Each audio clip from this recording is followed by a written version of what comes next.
Stabbing. Sylvia pointed a trembling finger at my brother Arthur. Her milky, unseeing eyes gleamed in his direction, and his wife, Agnes, trembled with indignation from across the table. My husband's face colored as he dropped his fork and dragged our daughter back into her bedroom, scolding her as they went. The rest of the night was awkward, and the pep in our conversation never recovered.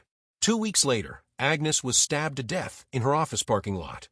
An inebriated college student found her, almost vomited all over her, and called the cops.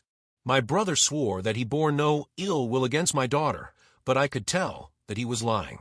One day, the middle-aged woman who taught my daughter how to read her braille called me.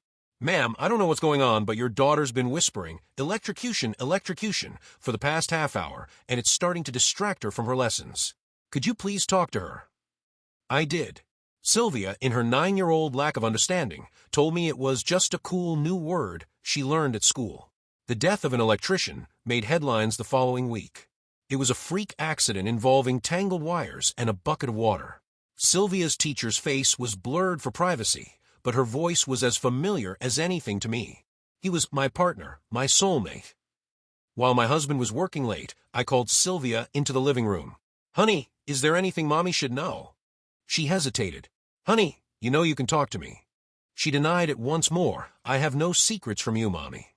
My husband walked into the living room with his hair tousled and his eyes distant.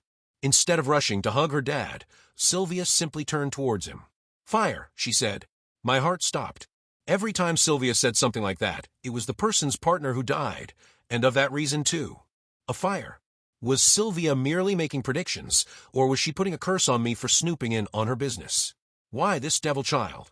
I grew paranoid, checked the appliances and electronics constantly, and cleared the house of any fire hazards. That was my life over the next few days. All the while, I kept my eyes on Sylvia. Sylvia. I had grown almost hateful towards my own daughter.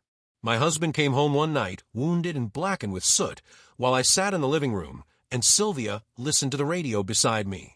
"What's the matter?" I asked. He gulped. "One of my colleagues, her house caught fire. She was trapped in, but I managed to escape." That turned the gears in my head. What were you doing in her house? The expression on my husband's face was a sufficient admission of guilt. I opened my mouth to speak, no, to scream, but a smaller voice from beside me looked at me and whispered, "Poisoning."